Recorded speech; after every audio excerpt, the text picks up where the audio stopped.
का हमारा टॉपिक है लेट का प्रयोग इनडायरेक्ट स्पीच में किस तरह से करते हैं। जैसे आपने इससे पहले जो है जो इनडायरेक्ट बनाए हैं उनमें असर्टिव सेंटेंस का इनडायरेक्ट बनाया, उसके बाद में इंट्रोगेटिव का इनडायरेक्ट बनाया, इसके बाद में इम्परेटिव सेंटेंस का इनडायरेक्ट बनाया। अब इम्परेटिव में ही लेट का प्रयोग होता है, तो लेट का प्रयोग इनडायरेक्ट स्पीच में हम किस तरह से करते हैं आइए उसके बारे में जानते हैं। लेट में जो है सबसे पहले हमारा आता है लेट अस। लेट अस वो वाक्य में प्रयोग किया जाता है जिसमें प्रस्ताव या सुझाव रखा जाए वाक्य में। तो इन वाक्यों को बनाने के लिए क्या करते हैं, हमारी जो रिपोर्टिंग वर्ब होती है शेयर्ड या शेयर्ड टू, उसको हम शेयर्ड टू आता है उसको हम काय में बदलते हैं, उसको बदल देते हैं प्रपोज्ड या सजेस्टेड में। प्रपोज्ड या सजेस्टेड में बदलते हैं। इसके बाद में जहां पर इन्वर्टेड कामाज हटाते हैं, इन्वर्टेड कामा के स्थान पर जो है हम that they should, that they should या दैट बी शुड का प्रयोग करते हैं। चाहे आप दैट दे शुड लगाएं या दैट बी शुड का प्रयोग कर सकते हैं। ये वाक्य कैसे होते हैं, जिनमें प्रस्ताव या सुझाव दिया होता है, इस प्रकार के वाक्य होते हैं। जैसे वाक्य हमारा दिया है कि सुप्रिया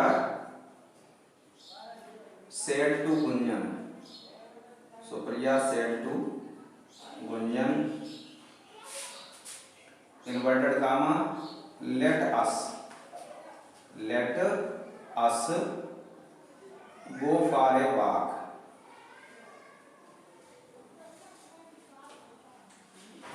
अब ये दिया हुआ वाक्य है, सबसे पहले आपको इन वाक्यों में देखना है कि लेट के साथ में क्या चीज आई है।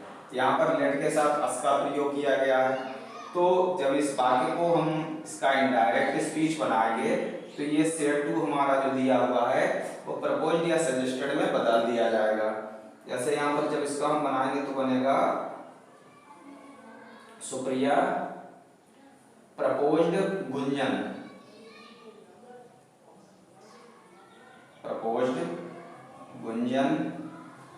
इसके बाद में हम कंजक्शन लगाएंगे, चाहे दैट दे शुड लगाइए चाहे दैट बी शुड लगाइए। यहाँ पर लगा देंगे दैट दे शुड। इसके बाद में जो आगे का दिया हुआ हमारा वाक्य होता है वो ज्यों का त्यों उतार देते हैं, that they should go for a walk. इस तरह से ये हमारा जो दिया हुआ वाक्य है वो लेटेस्ट वाला वाक्य इस तरह से प्रयोग करके बना दिया जाएगा। इसके बाद में जो है दूसरा हमारा आता है लेट मी।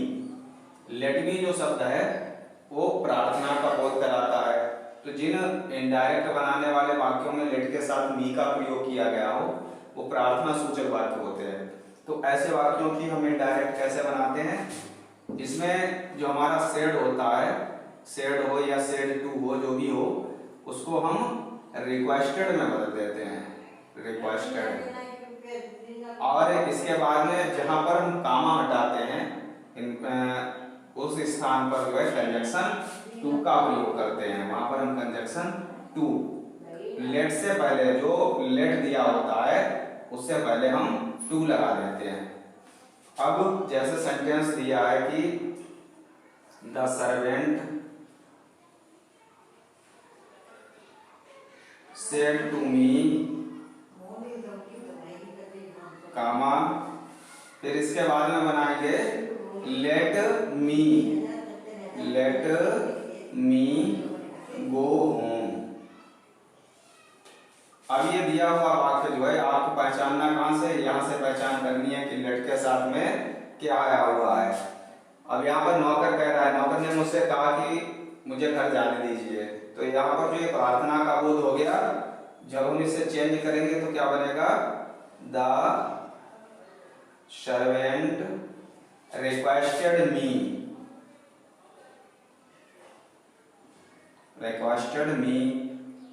और फिर यहाँ पर लेट से पहले हमने बताया था टू कंजक्शन लगा दिया जाएगा, टू लेट, और मी जो है सर्वेंट की अकॉर्डिंग काय में चेंज कर दिया जाएगा, हिम में चेंज कर दिया जाएगा। तो the servant requested me to let him go home. इसके लिए यह है कि अगर मान लिया यहाँ पर कोई मस्कुलाइन जेंडर दिया है तो वहां पर उसके अकॉर्डिंग आपको लगाना है, अगर फेमिनाइन जेंडर दिया है तो उसके अकॉर्डिंग लगाना है। तो इस तरह यहाँ पर सर्वेंट दिया था तो मी को हमने जो है उसके अकॉर्डिंग हिम में चेंज कर दिया। तो लेट मी यानी जो प्रार्थना का बोध वाले वाक्य होंगे उसमें क्या करना है आपको, जो हमारा दिया हुआ रिपोर्टिंग वर्ब में सेड टू है उसको रिक्वेस्टेड में बदल दिया जाएगा। फिर जहाँ पर हमारे इन्वर्टेड कामाज लगे होते हैं वहां पर हम कंजक्शन ये हटाएंगे, टू लगा देंगे, और लेट लेकर के जहां पर हमारा जैसे मी आया था तो इसकी अकॉर्डिंग जो हमने उसको हिम में चेंज कर दिया। यहाँ पर अगर कोई लड़की का नाम दिया होता तो ये सी में चेंज हो जाता। तो इसी तरह से आपको ये लेट मी वाले वाक्यों का परिवर्तन करना है। इसके बाद में तीसरा हमारा जो आता है वो आता है लेट हिम या लेट देम का प्रयोग। तो लेट हिम आए वाक्य में या लेट देम आए, ये आज्ञा का बोध कराते हैं, यानी कि आपके द्वारा अगर आदेश दिया गया है तो ऐसे शब्दों में इनका प्रयोग किया जाता है। इन्हें बनाने के लिए क्या करते हैं, जो हमारा शेड या शेड टू आता है, शेड आए चाहे शेड टू आए, उसको हम कहाँ में बदलते हैं, ऑर्डर्ड में बदलते हैं, उसको ऑर्डर्ड में बदला जाता है। कंजक्शन जो है जहाँ पर इन्वर्टेड कामा हटाते हैं उसके बाद में कंजक्शन जो है वो टू लगाया जाता है। तो इस प्रकार के जैसे यहाँ पर दिया हुआ वाक्य है द प्रिंसिपल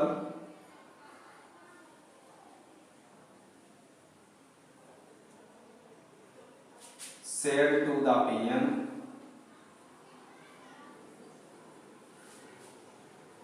कामा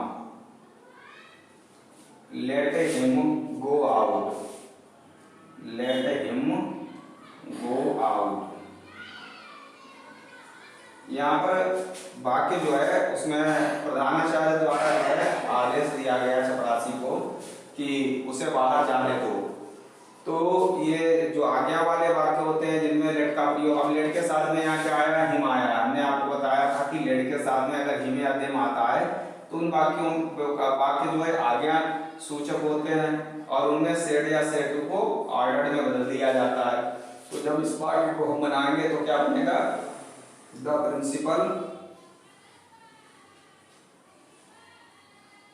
प्रिंसिपल, यहाँ पर सेड टू जो है ऑर्डर्ड में बदल जाएगा, ऑर्डर्ड द पीएन। अब इस लेट से पहले भी टू का प्रयोग किया जाएगा, to let him, third person है उसके लिए संबोधन किया गया है तो हिम का हिम ही रहेगा, लेट हिम गो आउट। तो इस तरह से जो है आपके 3 प्रकार का लेट का प्रयोग इनडायरेक्ट स्पीच बनाने के लिए किया जाता है। सबसे पहले हमने आपको बताया था लेटस वाले वाक्य। लेटस के जो वाक्य होते हैं वो प्रस्ताव या सुझाव वाले होते हैं। उन वाक्यों में सेड या सेड टू को प्रपोज्ड या सजेस्टेड में बदलते हैं, और कंजक्शन जो है यहाँ पर इन्वर्टेड कामा हटाते हैं, वहां पर दैट दे शुड या दैट वी शुड का प्रयोग करके बनाए जाते हैं। उसके बाद में हमने बताया था कि दूसरा हमारा आता है जिसमें लेट मी का प्रयोग होता है। तो लेट मी वाले जो वाक्य होते हैं उसमें सेड या सेड टू को रिक्वेस्टेड में बदला जाता है, और लेट से पहले कामा जहाँ पर हटाते हैं वहां पर टू कंजक्शन लगा दिया जाता है। इसके बाद में तीसरा हमारा आता है लेट हिम या लेट देम। तो ये वाक्य जो होते हैं आज्ञा सूचक होते हैं।